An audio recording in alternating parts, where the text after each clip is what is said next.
Amanda was a young seamstress in a small, busy village. Her shop, though modest, was always lively. It was a cozy little space, filled with the scent of fresh fabrics and the sound of her sewing machine humming steadily. She loved her craft and worked hard every day. It wasn't just about making clothes for Amanda. It was a way of life, a skill passed down from her mother. Each piece she worked on carried a little bit of her heart. One sunny afternoon, as the golden light bathed the village streets, Amanda sat in front of her shop, mending a torn dress. The sunlight felt warm on her face as she worked, stitching the delicate fabric together.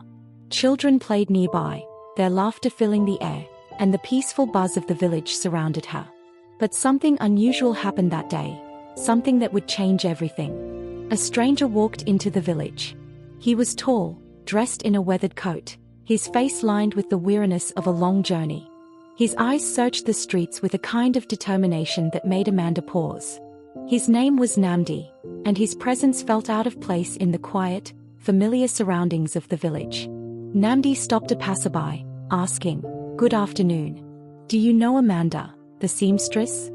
The passerby, an elderly woman with a kind smile, pointed toward Amanda's shop. "She's just over there," she said. Namdi nodded with thanks and walked toward the shop. As his footsteps grew louder, Amanda looked up, her needle still in hand. The shadow of his figure fell across her work. For a brief moment, she wondered who this stranger was. "Good afternoon," Amanda greeted him politely, her voice a bit cautious. "Can I help you?" Namdi gave her a small, weary smile. "I believe you can. My name is Namdi, and I've come a long way to find you." Amanda blinked, momentarily confused. "To find me? Why? Do we know each other?" "No," Namdi replied, his tone serious. "But you remind me of someone. Someone very important.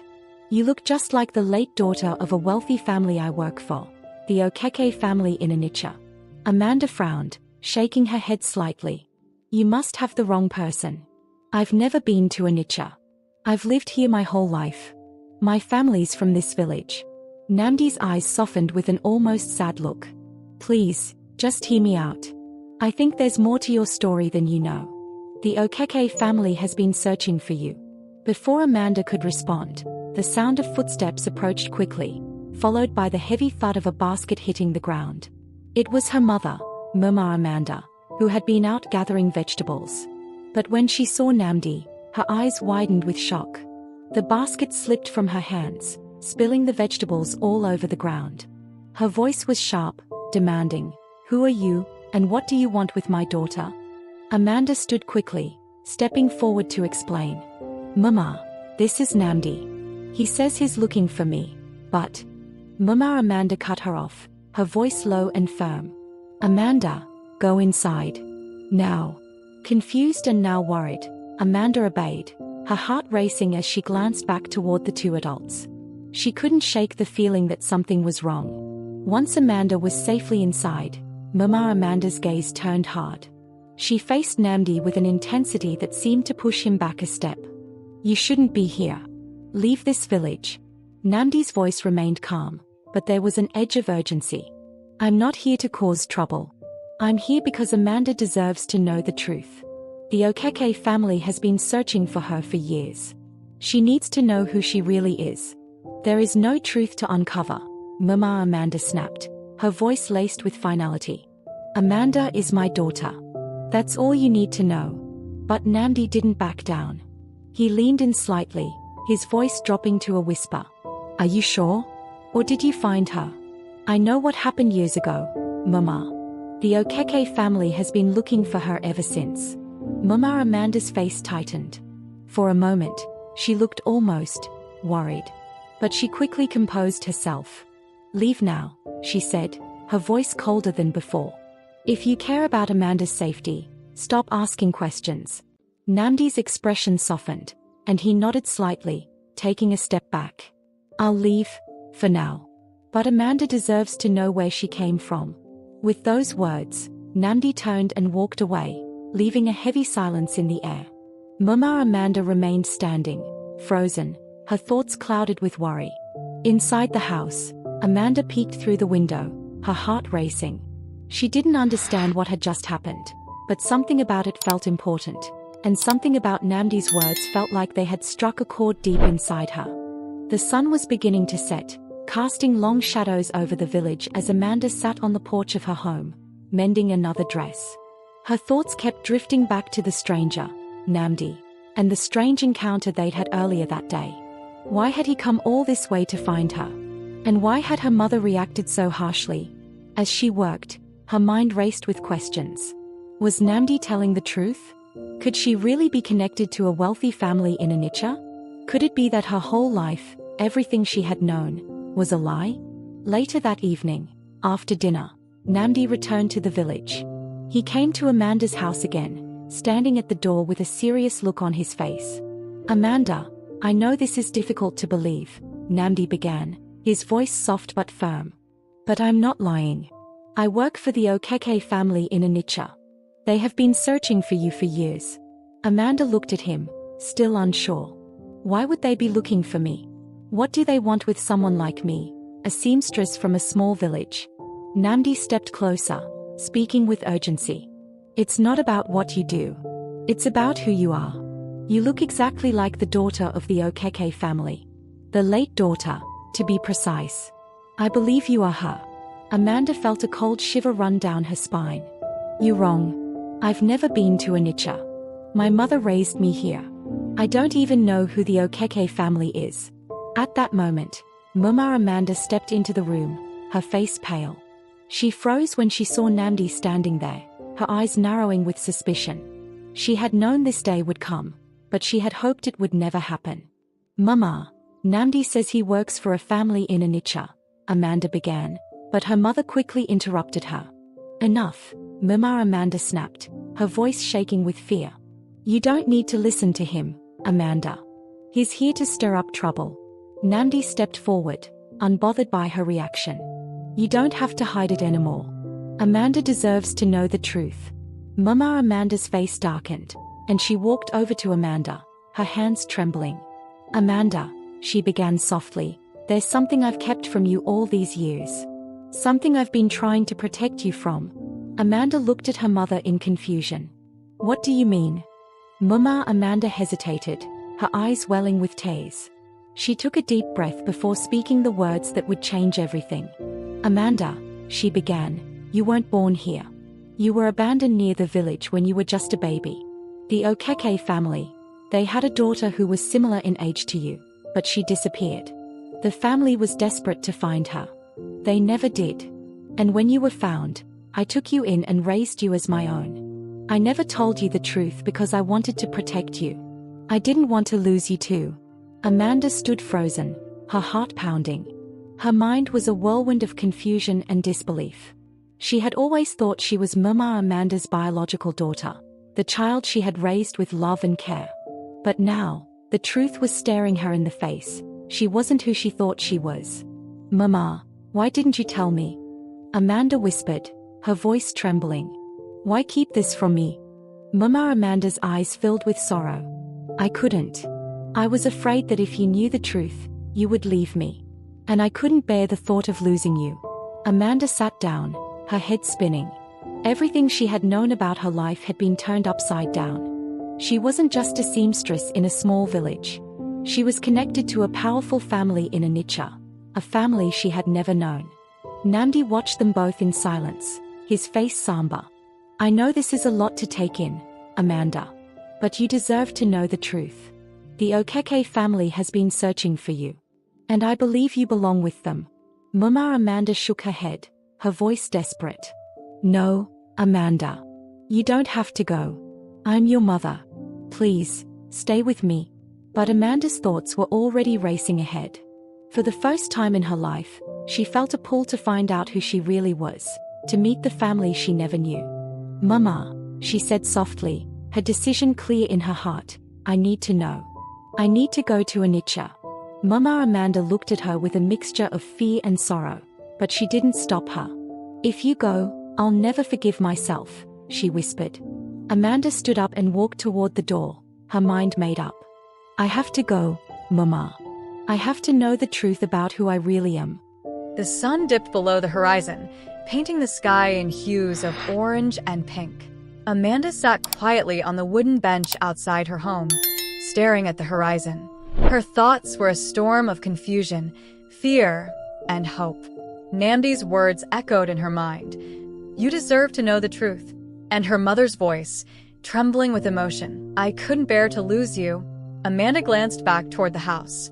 Inside, Mama Amanda sat in the dimly lit room, her head in her hands, her shoulders shaking with silent sobs. It broke Amanda's heart, but she knew she had to make a choice, one that would change her life forever. Namdi approached her cautiously, sensing the weight of her thoughts. He sat down a few feet away, giving her space. "Amanda," he said softly, "I know this isn't easy, but sometimes the hardest decisions lead to the answers we've been searching for." She turned to him, her voice barely above a whisper. "What if I go and find out I don't belong there? What if I lose everything I have here and gain nothing?" Namdi gave her a reassuring smile. "You won't lose everything. You'll always have the love of your mother here. But if you don't go, you'll always wonder. You'll never know the truth." Amanda's heart ached. She thought of the life she had built in the village, the people she loved, and the memories she cherished. But deep down, a part of her needed answers. She stood up, her decision finally clear. "I'll go," she said firmly. "I need to know who I am. But no matter what I find, I'll always come back here. This is my home." Namdi nodded, his expression filled with admiration. "You're brave, Amanda. More than you realize." Amanda turned to look at the house one last time. "Let me talk to Mama first. She deserves to hear it from me." Inside, Mama Amanda looked up as Amanda entered. Her eyes were red and swollen, her face etched with worry. "Mama," Amanda began, kneeling in front of her. "I love you. You've been the best mother I could ever ask for. And nothing will ever change that." Mama Amanda reached out, cupping Amanda's face with trembling hands. "You're my daughter, Amanda. No matter what anyone says. You'll always be my little girl." Tears streamed down Amanda's face. "I know, Mama, and I'll always be your daughter. But I need to do this. I need to know where I come from. Please understand." Mama Amanda closed her eyes, her tears falling freely. After a moment, she nodded. "If you must go, then go. But promise me you'll be careful. Promise me you won't forget where you belong." "I promise," Amanda whispered. The two women embraced tightly, their hearts heavy, but united in love. As the night deepened, Amanda packed a small bag, ready to leave the only home she had ever known. With Namdi by her side, she stepped out into the cool evening air, her heart pounding with fear and anticipation. The journey ahead was uncertain, but Amanda was ready to face it. For the first time, she felt a glimmer of hope, a chance to discover who she truly was. The car weaved through the bustling streets of Onitsha, a kaleidoscope of colors and sounds that left Amanda breathless. The sprawling market spilled into the streets, where traders shouted prices, vendors offered sizzling street food, and customers bargained with fervor. Amanda clutched her bag tightly, her eyes darting from the vibrant stalls to the imposing buildings looming in the distance. She'd never seen a city so full of life, and yet she felt like a stranger. "This city is like another world," Amanda murmured, her voice tinged with awe and unease. She stared out of the window, feeling overwhelmed by the cacophony of sounds and sights. Namdi smiled, his hands resting calmly on the steering wheel. "Onitsha is a city of possibilities, Amanda. Today, one of those possibilities might change your life forever." Amanda nodded, but her heart was a storm of doubt and fear. What if they rejected her? What if she wasn't who Namdi believed she was? What if she was just another lost girl in search of something that didn't exist? The car finally turned into a driveway lined with meticulously trimmed hedges and tall palm trees. At the end of the driveway stood a mansion that seemed to touch the sky. Its gleaming white walls reflected the sunlight, casting an almost ethereal glow. Amanda's breath hitched in her chest. "Are you ready?" Namdi asked, his voice steady yet laced with concern. He turned to look at her, sensing her nerves. Amanda hesitated, her hands gripping the seat. "No," she admitted, her grip on the door handle tightening. "What if I don't belong here? What if this isn't my family? You don't have to be, he replied gently, his voice reassuring. Just be yourself. The rest will unfold. As they stepped out of the car, the mansion's grand doors opened to reveal several figures standing on the marble steps. Leading them was an older woman dressed in an elegant lace gown, her silver hair swept into an intricate bun. She leaned lightly on a carved wooden cane, but her posture exuded strength and authority. Her eyes, though soft, were full of knowledge and pain. Behind her stood a tall, stern-looking man in a richly embroidered agbada. His presence was commanding, his sharp eyes assessing Amanda with quiet intensity. He radiated an air of authority that immediately made Amanda feel small, but she stood tall nonetheless. Beside him, a younger man stood with a confident air, his gaze cold and unwelcoming. Nambi stepped forward, bowing respectfully. Madam Okeke, this is Amanda, he said, his voice unwavering. She's the young woman I told you about.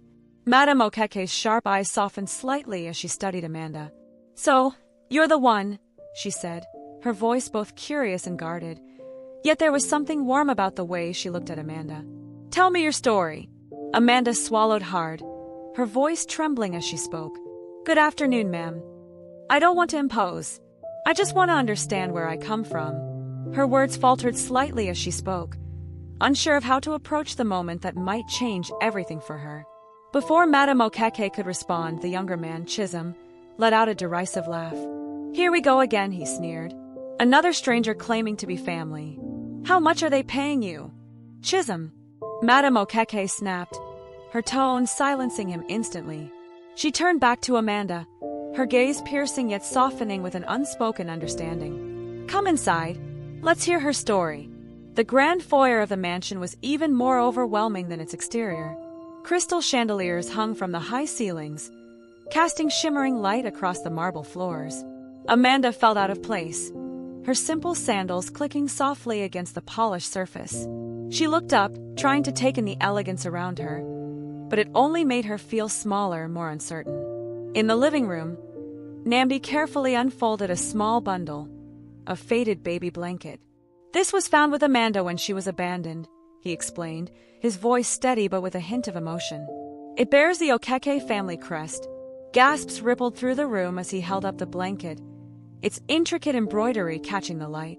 Madame Okeke's hands trembled as she reached out to touch it. This was made for my granddaughter, she whispered, her voice breaking.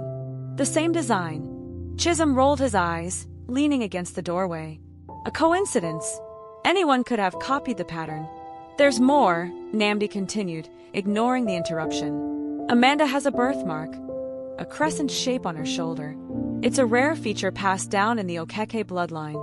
Amanda hesitated, her heart pounding as she slowly rolled up her sleeve. The room fell silent as she revealed the birthmark, the small crescent shape standing out starkly against her skin. Madame Okeke stepped closer, her eyes filling with tears. It's true, she murmured, her fingers tracing the mark gently, as if trying to confirm that this moment was real. It's just like my late daughter's. The room fell quiet again as Madame Okeke's voice broke with emotion. One of the men present, an older figure in a tailored suit, spoke up. The late Chief Okeke made his intentions clear in his will. He recognized Amanda as part of the family. No DNA test is necessary. Chisholm crossed his arms and scoffed. Of course, he would say that, but it's still hard to believe until we see it with our own eyes. Amanda flinched at the words but forced herself to stand tall. I didn't come here for money or to disrupt your family, she said firmly, her voice unwavering despite the fear creeping up inside her. I came for the truth. Whatever the result, I'll accept it. Madame Okeke turned to Amanda, her expression soft but conflicted. If you are truly my granddaughter, you've found your home. And if not, her voice wavered slightly, as though the idea of losing her once more was too much to bear. Then thank you for giving us a moment of hope. The tension lingered in the room as the family gathered to accept Chief Okeke's final wishes. Amanda followed a housemaid to a guest room, pausing at the door to glance back at the grand hallway. The grandeur of it all still felt foreign to her, and her heart ached with the uncertainty that lay ahead. As she sat by the window that overlooked the bustling city below, a wave of uncertainty washed over her. Was she truly an Okeke? Or was this a cruel twist of fate that would leave her more lost than before?